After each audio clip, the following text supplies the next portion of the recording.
Paradox Rift is looking to be one of the most impactful sets of all time. It has introduced over 200 new cards and numerous archetypes to the meta. But our old favorites like Lugia, Chien-Pao, and Charizard are still kicking around. Today I'm going to cover how to best update your favorite deck for the Paradox Rift meta, and how you can be best prepared for success. What is going on, my fellow Pokemon TCG enjoyers? Ciaran here with a Paradox Rift meta update video. So I know a lot of players, myself included, they love playing their same archetype format to format, and you might be a little bit worried with Paradox Rift coming out, how it affects your deck, but a lot of the decks are gaining new tools, new ways to play, and new matchups. So I thought I'd make a video kind of going over each of the meta decks that we've had through the 151 format, what cards it gains, some cards that it has to watch out for, and just some updated list for every single deck for you to try out. If you're interested in watching videos with the new decks, I'm filming those as well. Depending on when you're watching this, they might be out already. If you have a specific deck you want to see, let me know in the comments. But yeah, not going to waste any time. I'm just going to get straight into it and start with our first deck. Alright, so starting off, we're going to start off with my favorite deck, Chien-Pao. And just so you guys know how the video is going to go, I'm going to have for every deck what cards I think it gains in the set, and I have a section called enemies, so cards to look out for that are kind of, I guess, nerfing or weakening the deck. So Chien-Pao definitely gains a lot of cards in this set. I'm sure if anyone has been looking at Iron Hands, hearing all the hype, they know that this is the deck that probably uses the best. So yeah, I'd say Iron Hands for sure is an addition to the deck. I'd also say Earthen Vessel is a big addition if you want to play the Iron Hands. Just being able to search the lightning energy out of your deck is huge. To be honest, I found the card a bit underwhelming in my testing so far. Its only use I found is to get the lightning for Iron Hands, but that is important to have that as an option. And I found that Iron Hands is good, but it's not as good as I thought. I'm debating if it even needs to be in Chien-Pao, but for now my testing has kept it. A card that I'm really excited about, that it's actually not in my builds right now, but it's something I've been thinking about, is the Giratina.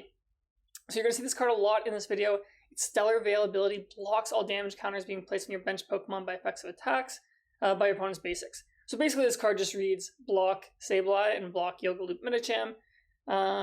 So we've seen the Giratina's picking up steam again in Japan, and a common way they can beat you is they go Roxanne, they go Iono, Path, and they Sableye your Vibro. So this completely eliminates that.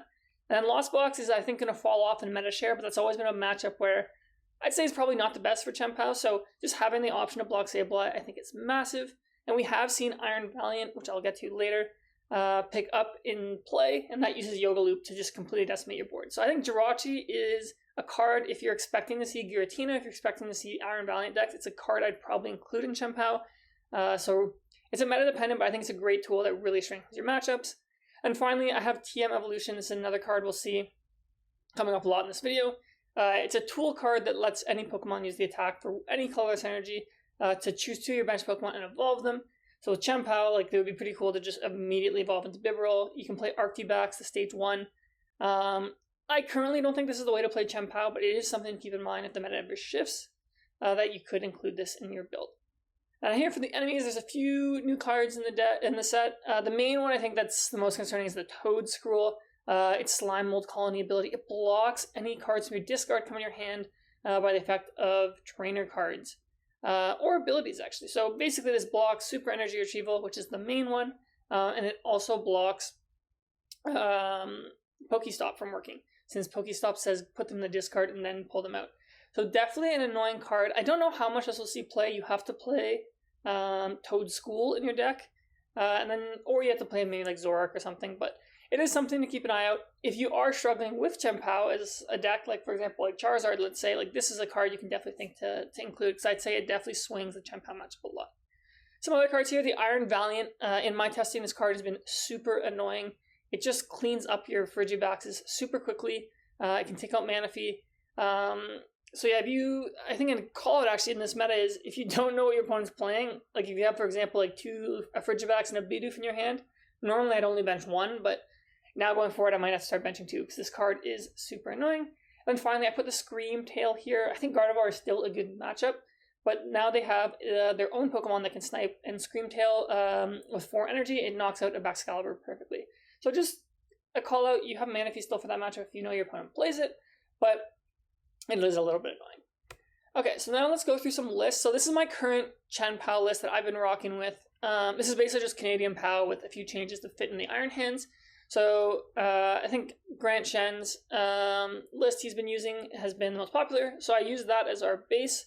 I cut 1 water for a lightning, I cut one of the canceling clones for the Earthen Vessel. I actually think there's merit to even going to 0 canceling clone, just since the main matchups you need to do the canceling clone play in is Gardevoir and Lost Box, and Iron Hands kind of solves those matchups, or just improves it since you're taking 2 prizes. Not going to go super in depth in all the matchups, but for example against Gardevoir, you just trade. Usually what happens, you take the lead with a Chien-Pao, they like knock you out with reversal, and you trade single prizes back and forth until they're at 1 and you're at 2. So you can just Iron Hands to finish the game. You don't need to do any of this like cross switch or clone to double prize. It's still nice, the option, like if you ever do that against a Gardevoir, against a Lost Zone, against a Charizard, any deck, so I still left one in. But I think the combo is less important if you're playing Iron Hands. And I did cut one Nest Ball to fit the Iron Hands. Not a cut I love, but I really couldn't find space anywhere else. But yeah, this plays extremely similar to how the deck functions in the 151 format. It still feels extremely strong. So if you've been enjoying Chien-Pao, I would continue to play it. And then I have another build here. I haven't tested this one as much. I took the cross switchers out of the deck. I don't think you need to go as turbo-y with the cross switchers now that you have the Iron Hands. So I basically just took them out. I added another Iono, I added a couple Boss, and I just added back the 4th Nest Ball and the 9th Water here. So yeah, I still kept the Pokestops just because you do need a stadium out, and there really isn't a better one than the Pokestop. I'm not a huge fan of Skaters Park. I just think you want the ability to get items. It's just more core to this deck. You still play a lot even when I took out the switchers, but this is maybe if you're into a more slow version of Chien-Pao, this is definitely something to try out. And there has been a popular Japanese build that is playing just Counter Catcher as their only out to Gusting, which I'm not a huge fan of since I find Chien-Pao's an aggressive deck. You're normally going ahead on the prize cards, and if your opponent ever knows that you don't have Gust options, it's very easy for them to play around. So yeah, if you enjoy Chien-Pao, definitely try it again. I would probably lean towards the Canadian PAL list with Iron Hands, but definitely some room for experimentation. All right, moving on, we're going to go to Lugia next, one of the kings of the format ever since this came out a year ago. Lugia actually gains some interesting cards here. It gains similar to Chien-Pao, gains the Iron Hands, but again, you have to use the Earthen Vessel as a combo. I think the Earthen Vessel is a very great card for Lugia. I think one of the biggest problems it's had ever since rotation is we lost Quick Ball, we lost Aurora Energy, so it's lost ways to discard the Archeops. So now that we have the Earthen Vessel, it's another item card that can discard Archeops that isn't Ultra Ball, and it also enables you to play basic energy in your deck. So I'll show you the list in a few minutes here, but I have Fire Energy and I have Lightning Energy in my deck, so Earthen Vessel also enables you to use Radiant Charizard early in the game, which I feel is amazing. I also put Professor Turo's Scenario here as a card you can play. A lot of Lugia lists have been playing Penny. I just think Professor Turo's is slightly better. It gives you the option to pick up a Lugia Vstar. One thing you want to do with Lugia a lot, if you can, when you get to the late game, is you want to take all your 2 prizes off the board. Professor Turo's lets you do that by also not only being able to pick up your basics, but also getting the Lugia Vstar as well. And for enemies, you do gain the Iron Hands, but the Iron Hands is also a very annoying card to deal with.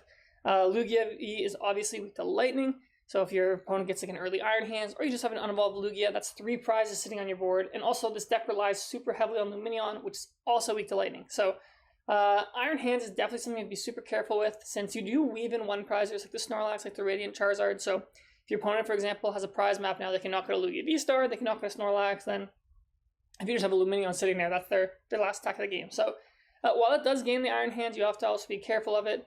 But yeah, here's a list I have. This is just kind of the colorless Lugia build that I've updated. I think the colorless build uses the new cards the best.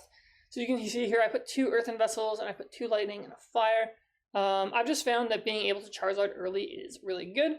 I cut the Weird Ear just since I think the Iron Hands is kind of functioning like similar, like it's accelerating a prize trade, and then you have the Charizard earlier. So a big problem with Lugia in the current format is early in the game, you kind of have trouble hitting big numbers on the Vs.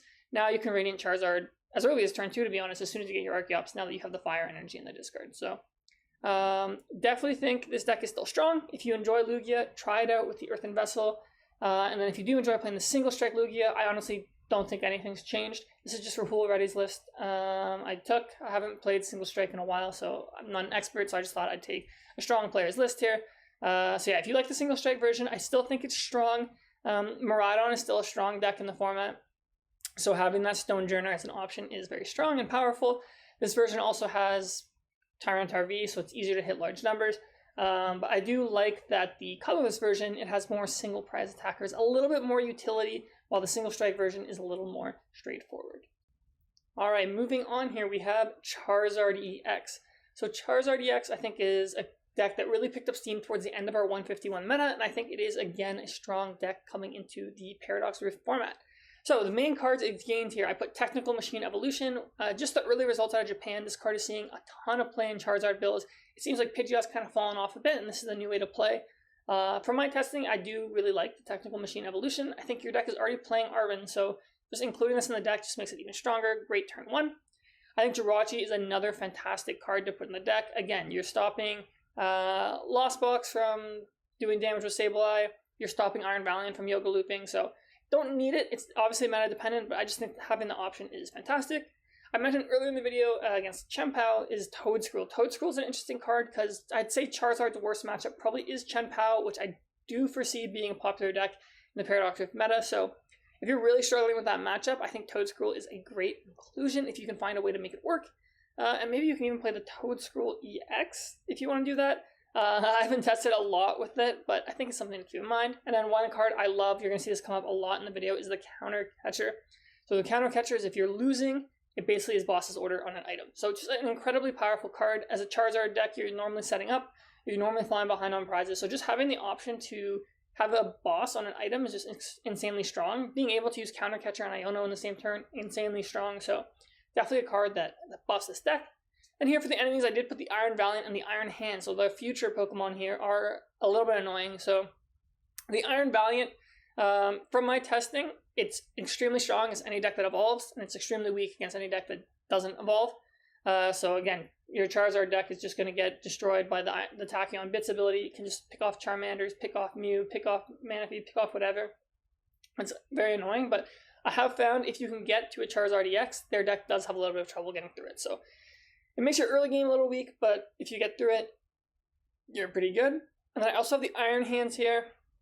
Normally with a Charizard deck, once you get to the late game, like you give up like an odd prize, like a Mew or something, and if you can build your board up to a bunch of Charizards, it's very hard for your opponent to take 2 prize knockouts.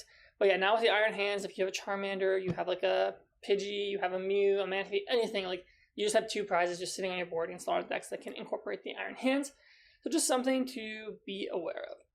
And then just for list, this is just one build I have here with the TM Evolution. I'll show you the next build is a little bit spicier, but it's pretty similar to how we currently play Charizard. It's just instead of playing Pidgeot, you're playing Bibarel, and now you're playing the TM Evolution, and you're also playing the 4 Jet Energy. So the reason you're playing 4 Jet Energy is early in the game, if you don't start Mew, or you want to put something active to sacrifice, you can just Jet Energy it up and then put a TM Evolution on it and use the Evolution ability.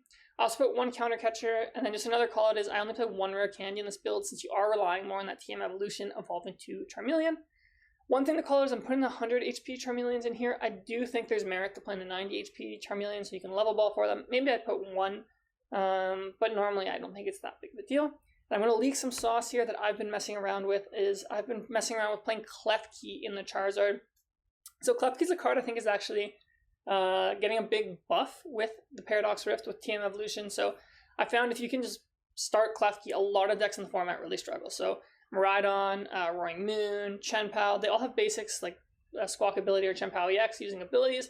So Mischievous Locks just shuts that off. It gives you more time to set up, and you can set up behind it. Because if you're using TM Evolution, in the other build like this one, you don't really have anything like the wall to set up behind.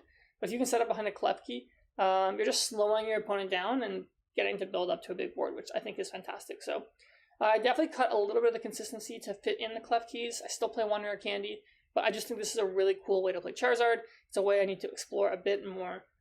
Just to call it as Klefki shuts off Manaphy, so you just gotta be a little bit careful with that. But yeah, I just think this is a nice way if you're in a super aggressive meta. We have maybe a lot of Roaring Moon decks, we have a lot of Chien-Pao decks, we have a lot of Miraidon decks. I think this could be a really cool way to slow the game down. Alright, next up we have Miraidon. Miraidon has been a deck that kind of ebbed and flowed in our 151 meta. It won the last regional in the format. I think it's still a solid tier 2 deck.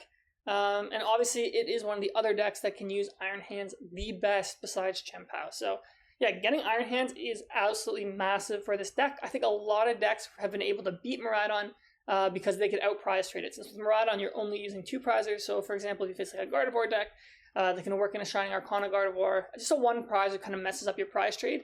But now that you have the Iron Hands, you can basically force your opponent to give you 2 prizes every turn. And if you face decks that play Squawkabilly, decks that play Lumineon, like they just have 3 prizes just hitting on the board. So I think this card is absolutely massive for Miraidon. It is a little difficult to power up. It does take 4 energy, so you need to be hitting your generators, have maybe some Flappies out, but this card is definitely very strong. And then just for some enemies here, I put the Cloth. From what I'm seeing, Cloth is more of a tier 2, tier 3 deck. It's not that serious, but it is a fighting type that trades very well with your deck, so just something to keep in mind. And I put Roaring Moon here. Roaring Moon is just like the other beat stick, go fast deck in the format. My testing has just been whichever deck goes second normally wins. But yeah, it's like pretty close still both, but just something to call out there. And then just for a build, I haven't tested Miraidon a lot myself, so I just found a deck from one of the Limitless tournaments from Jolly Flying Man. That's the person's username. But it's pretty similar to how Miraidon gets played in the current format. I saw here they added double turbo, which I like. It just gives you a little extra push to use the Iron Hands. Usually you can just hit for 100 with Iron Hands against most basics or 1 prizers to knock them out, which I think is cool. But other than that, it's just the same old. You have Path to the Peak, you have Judge, which is, again, going to be strong in this upcoming format. I don't think it's ever not been strong. You still play your Raichu, you still play your Raikou, you still play your Miraidon. So yeah, if you've been enjoying Miraidon, it's not going anywhere. You have the Iron Hands now, so keep on playing the deck if you enjoy it. Alright, now we're going to go to an old favorite for a lot of players. I think when the when the Obsidian Flame meta started, Giratina was one of the most popular decks, but we kind of saw it have a swift fall off, especially when Mew EX came out. But I think one card in particular is going to bring this deck back into the spotlight, and we've already seen in Japan this deck is doing super well, is the Counter Catcher. So Giratina is definitely a slower deck. You're normally going down 2 to 1 prizes a game. Normally you're starting off using Giratina's attack to Abyss Seeking, giving up 2 prizes. So the Counter Catcher is a massive card for this deck. It enables you to play like basically a boss and a Roxanne or a Iono in the same turn, which I just think is absolutely massive for this deck. This deck is one of the best decks at doing Roxanne Path combos. Giratina is a huge bulky Pokemon in the late game that can basically go through anything. So the Counter Catcher is definitely an insane card to be adding, but it did gain some enemies in the set. So the Iron Valiant, again, is just going to pick off, I'm saying all the time, all these low HP Pokemon, it's going to pick off your Comfeys, it's going to pick off your Sableyes, pick off your Manatees, pick off your whatevers. So that card is a little bit difficult to work around. You do have Path to the Peak, so you can shut it off. And that deck does kind of run out of steam once you can set up. So definitely annoying, but I don't think it's keeping you out. Iron Hands, again, just as I've said before, your Comfeys are vulnerable. Basically anything that's not Giratina is just vulnerable to this card, which is a little frustrating, but your Giratina can handle this pretty well, and they can't really knock out Giratina. And finally, the Jirachi is pretty annoying, just shutting off Sableye. But it is going to be seen how many decks actually do play Jirachi. It's like a little tech card, so it's just something annoying that you have to play around. But if you're playing Giratina, you should normally know within the first few turns whether your opponent has this. So for a build, this is from Ethan Heggie. He's been playing in Japan. He's a great Twitter account if you want to follow what happens in Japan. So they've been having a lot of tournaments with Paradox or Rift. He's been posting a lot of great deck lists. I've taken a couple of them in this video from him. So if you look at this, it's a pretty straightforward Giratina build, probably similar to what you're used to. Just the main thing is he's added those 2 counter catchers. So he plays double Iono and Roxanne along with 3 Path to the Peak. So the idea here is you get set up like a normal Giratina deck, and then late in the game you have that counter catcher, that Roxanne, that Iono Path combo. And if anyone of you have ever been Roxanne Path, you know how scary that is. And imagine now you're combining that with a counter catcher. The one thing I really like about counter catcher is, let's say late in the game you want to Sableye, you can counter catcher something with like a big retreat cost. Like let's say you're playing a Miraidon, like you can just counter catcher a Flaffy or something. And then you can Sableye, Lost Mine around it after you Roxanne Path to kind of like brick their hand. So definitely a super strong combo this deck gained. And this deck is just super solid. I think Giratina Vstar attack is just great. Going through anything, 280 is a great number in this format. We have a lot of big basic decks. We have the Chien-Pao, we have the Roaring Moon deck, we have Miraidon. So yeah, definitely a strong deck. If this is a deck you've enjoyed playing in the past, or you still enjoy playing, I definitely think it's time to revisit it and see how it does in this meta. Alright, sticking on the Lost Zone trend, let's talk about Lost Box next. So I think Lost Box probably gets hit harder than Giratina with Jirachi in the set, but it does gain a couple cards that I think will help it out. So similar to Giratina, you also get Counter Catcher in the Lost Zone deck. So with Lost Zone, you can kind of manipulate how many prizes you're at using Sableye. So I think Counter Catcher is definitely a card that can slot in. You also gain the Roaring Moon EX. So we've seen most Lost Zone builds, you play like Raikou or you play like Dragonite as your big hitters. Roaring Moon now gives you the option to have a one-shot on anything, which I think is great. I think one problem Lost Box had in the past is maybe, for example, against like Charizard EX, like hitting really big numbers is really hard for the deck. So just having a delete button in the Roaring Moon, I think is very interesting. And you also get the Slither Wings, which is just a fighting type. It just gives you a one prizer that's able to knock out Pokemon in the Miraidon matchup. So definitely a lot of interesting cards. The thing with Lost Zone is like you can build it however you want, however you expect the meta to be. So I definitely expect Lost Zone to do well. I do think a lot of like good players, a lot of like loyal players for the deck play it. So I don't see that going anywhere, but it does have some pretty significant enemies coming out in this set. So as I've said again, the Iron Valiant just destroys any low HP Pokemon. I don't know how popular Iron Valiant's going to be as a deck, just because I do think its matchups are quite polarizing. But yeah, it is an issue. And the Iron Hands, again, this is a very annoying card since it turns any of your Comfeys, any of your Sableyes, even your Greninja, it turns them into 2 prize knockouts for your opponent. So one of the big things with Lost Zone is it's always been a 1 prize deck, which is great because you can usually trade very favorably, but now your opponents can kind of fight back. And finally, Jirachi is just a massive card for shutting off Sableye. So one thing to call out is if Jirachi is in the active position, you can knock it out with Sableye. It only prevents damage counters from being placed on the bench, but usually with Lost Zone, you want to spread. So looking at a list here, this is one I just took from a Limitless tournament. I just found someone playing Roaring Moon because I thought it was interesting. This person's name was Goendag, so shout out to you. So yeah, it's pretty similar to Lost Zone decks we've seen in the past, but they cut the Dragonite and the Raikou, and now they put in the Roaring Moon EX. I don't know if this is the best way to play it. I just thought this would be a cool starting point for people to try out. This list also plays Jirachi, which is very good in the mirror, and they've even included like one Path of the Peak and a Roxanne, that combo late game that I've been talking about with a double counter catcher. So definitely an interesting deck. There's like a million ways to play Lost Zone, like I was saying before. You can play the new Slitherwing card. You can still play Dragonite and Raichu if you want, or Raikou. You can play it with Zamazenta and Kyogre still. I still think that's strong. So yeah, if you're a Lost Box player, I definitely think this set has a lot of cool new cards for you to try, but there is going to be a bit more of an uphill battle with some of the cards that have been introduced into the meta.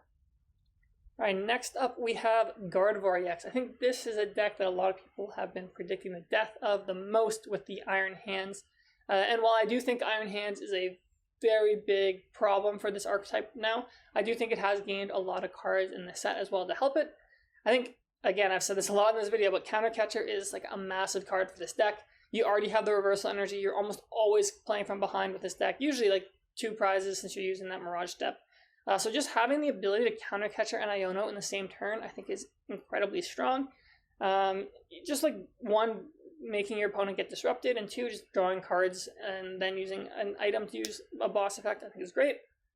You have Jirachi now, which shuts off Sableye, which has always been one of this deck's biggest problems. Then you do have the Scream Tail, which I'm not sure if this needs to be in every build. I don't know how many Pokemon you are going to be using it against. I think the main utility I can see is this knocks out Bibarels, it knocks out Baxcaliburs, but that matchup is still bad in my opinion, so it's yet to be seen if this needs to be included. I've seen this included in most of the Japanese builds, and the list I'm going to show you guys has this included. Then I also put Professor Turo's Scenario as a card that this deck gains. So we've seen in the past the Gardevoir play Penny. I think Professor Turo is way stronger. So one thing with Gardevoir you do a lot at the end of the game is you want to collapse away your Gardevoir EX, take 2 prizes off the board. Now you have a supporter that also does that. And another call out is in the mirror match, or if you're just any matchup where you're using Cresselia, your energy can get kind of stuck on your Pokemon. But Professor Turo, when you put a Pokemon in your hand, you discard all cards attached. So this is a way to get psychic energy from your Pokemon in play back into the discard. So I don't have it included in my build right now. I just think this is a card that could find its way into decks, and I do think it's pretty strong. So if you're ever debating playing Penny or like something else, always play this instead of Penny, in my opinion, going forward. And for enemies, let's talk about the Iron Hands. So the reason the Iron Hands is so bad for this deck is normally with Gardevoir, you fall behind, but then you get the Shining Arcana, which is just hitting large numbers on a single prizer. But the Iron Hands basically just like nullifies that. Since Normally when you're down like 2 prizes, you're going to come back by using the Arcanas, force your opponents to take 1 prize at a time, but now the Iron Hands just turns all your Shiny Arcana Gardevoirs into 2 prizes at once. I definitely think Iron Hands by itself is going to shift Gardevoir from a tier 1 deck to a tier 2 deck. I think Miraidon used to be a strong matchup. I actually think the matchup's unfavored now. This is how much of a threat Iron Hands poses. And again, the Iron Valiant, like I'm saying, you're playing an evolution deck, so just picking off your Ralts and all that, so definitely 2 pretty big enemies. And then just a niche enemy I should have put it here is Jirachi also shuts off Cresselia. I don't think that matters that much, but it's just a call out. But yeah, if you enjoy Gardevoir, I still think it's viable. I just think your matchups got slightly worse. Chien-Pao went from like bad matchup to like even worse, and then Miraidon went from good matchup to bad in my opinion. But if you do want to play the deck, here's a list I've kind of like updated from the current format. So the 2 main cards I included that are new, I put the Screamtail and I put the Jirachi in. The rest of the deck is pretty similar. I put a counter catcher in, and then I put a Pokemon League headquarters. The idea behind the headquarters is there's a lot of single prize decks, basic decks in the format now. You have the Roaring Moon, like you have Miraidon. You still probably have Lost Zone, so just having a way to combo with Iono to make it even harder for your opponent to take a knockout on your Pokemon, I think has some merit in this format. But yeah, other than that, like this deck plays pretty similar to how Gardevoir has played in the past. I still like Mirage stuff. I think it's super strong just to help you bail out of bad starts or just set up a really powerful board. So if you like Gardevoir, definitely still viable, just a little bit worse than before. Alright, now moving on to the deck that refuses to die, we've got Mew Vmax. So this set has another dark type attacker, but it doesn't seem like it's going to stop Mew necessarily, so I'm going to start with that. The Roaring Moon has been probably the most popular archetype to come out of Paradox Rift. It's Calamity Storm attack. As long as there's a stadium in play, it's going to knock out Mew Vmax. It'll knock out Genesect. It'll knock out your normal Mews even without a stadium. So another dark type attacker isn't great to have in the format for Mew, but I mean you can also just knock this out yourself with Meloetta if you're going to go that way. I do think DT Mew is going to really struggle against this deck. So I'd probably go to the Meloetta build going forward. Then honestly, like for gains, like I was having trouble thinking of cards this deck really gains from Paradox Rift. I literally just put Professor Turo. Sometimes Mew Vmax is playing Penny in the deck. This just lets you pick up your Mew Vmax, so if it gets damaged or something, like it's just like a little healing effect. So don't know if it needs to be in the deck. I don't know if it will, but if you're playing Penny like in your old Mew build, maybe try out this card instead. So then for the build, honestly, I just took the list that won Lil from Consta. I think this list is still fine if you want to play Mew. I think including the Path of the Peak combo in there with the Judge is nice. Just early game gives you a nice little chance to brick your opponent. I think the Fusion Energy build is good. I think Meloetta is very important just because you want to have that 1 prize option to kind of throw off the prizes, especially against Roaring Moon and the Miraidon decks.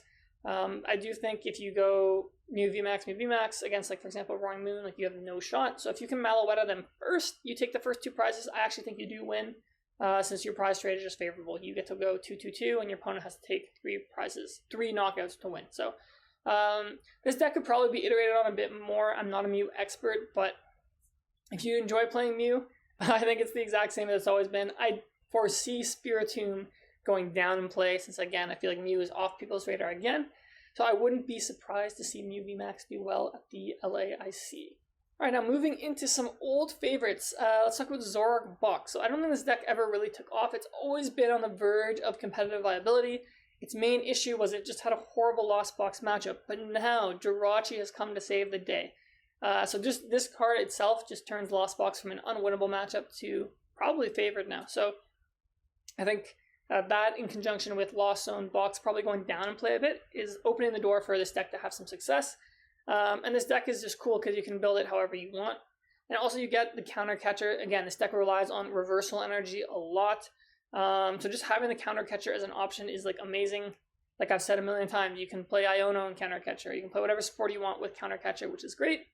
And then common theme in this video for any deck that has single prizers is the Iron Valiant and the Iron Hands are going to give you some trouble. Iron Hands can knock out almost every Pokemon you have in this deck. It can knock out every basic you have, for sure. So again, just making the prize trades 2 for 2 instead of 2 for 1 in your favor is a bit annoying. But to be honest, like it's kind of hard for decks to stream Iron Hands. So I still think you're probably okay. And Iron Valiant is just annoying to take out your Zoroarks and all that. But if you can stabilize, you can probably win. You do play Scizor. Iron Valiant's weak to metal, so let's see. So this, apologies for the grainy list. I took it from Twitter from Hexter DCG. This is a list that's all playing in Japan. I think it's pretty cool. You're playing the Kirlia engine with the Buddy Catch Gallade. They actually didn't play Counter Catcher in this build. I'd probably try and find some space for it, but again, this is what's cool about this deck is you can literally play whatever you want. So you can see they have the Cleavor for all the fighting weak stuff, so like all the lightning stuff. They have the Mighty Enna if Mew Vmax is still popular, and also to knock out Gardevoir EX. They have the Scovillain for anything that's weak to grass, so Charizard. They have Scizor for the Chien-Pao. They have Lantern for Lugia. They have, I'm forgetting his name, Flapple, who does more damage based on how many abilities your opponent has, which is just solid overall. So, and then also you have the Slowbro, which it's if your opponent's at 1 prize, you take 2. So you can also just out-trade other single prize decks. So again, this deck is super versatile. It's super fun as well if you guys have never tried playing this deck. So if you're someone who loves that anti-meta type of style, I think this deck is perfect for you. I'm not 100% sure if this is going to be like even tier 2, but I definitely think a properly built Zoroark deck, I don't see any reason why it can't be tier 2 and thrive in certain metas. Alright, then to finish off, let's go to Regis' deck. So this is, I think a lot of people love playing Regigigas. We kind of see it fall off with a lot of the special energies that rotated last rotation, but the big thing that comes in the set is the Earthen Vessel. So now when you play Regigigas, you kind of have to play the basic energy since you don't really have any rainbow type energy like the Aurora energy. So now with the Earthen Vessel, you can not only discard energy from your discard, but you can also get your specific basic energies that you need. You also get the Iron Bundle. So one problem Regis sometimes has is if your opponent puts like a big Pokemon in the active that you can't knock out, you're kind of stuck. But now with using Hyper Blower, you can just basically, it's like a one-sided escape rope. So with Regis, you're just trying to like take prizes as much as you can. So with the Hyper Blower, you just put this down. If your opponent has like, I don't know, like a Charizard EX or something active, make them get rid of that. You just take a nice, easy prize. And again, you get the Counter Catcher, which is nice. Regis can take a little bit to get going. You can attack turn 1 and take the lead a lot of times, but normally you're taking like a couple turns to get ready. So I just think the Counter Catcher is a nice option to have as a comeback. And to be honest, I don't really think this set has any cards that are bad for Regis. I just think Regis has just been like a tier 3-4 deck. So it's yet to be seen if these cards will push it up to tier even like 2. But I do think if you've enjoyed Regis in the past, I think this is a fun deck to play. I haven't tested it a lot, but this is kind of my idea of how to play the deck. So I'm playing the 4 copies of Earthen Vessel just so you just have a way to get your energy as consistently as possible. That in conjunction with 4 Ultra Ball, you also have a fast way to get energy in the discard. You still play a couple special energies. I put the Gift energy in here. I just think Gift energy is very strong. It protects you against Iono if you play your hand down.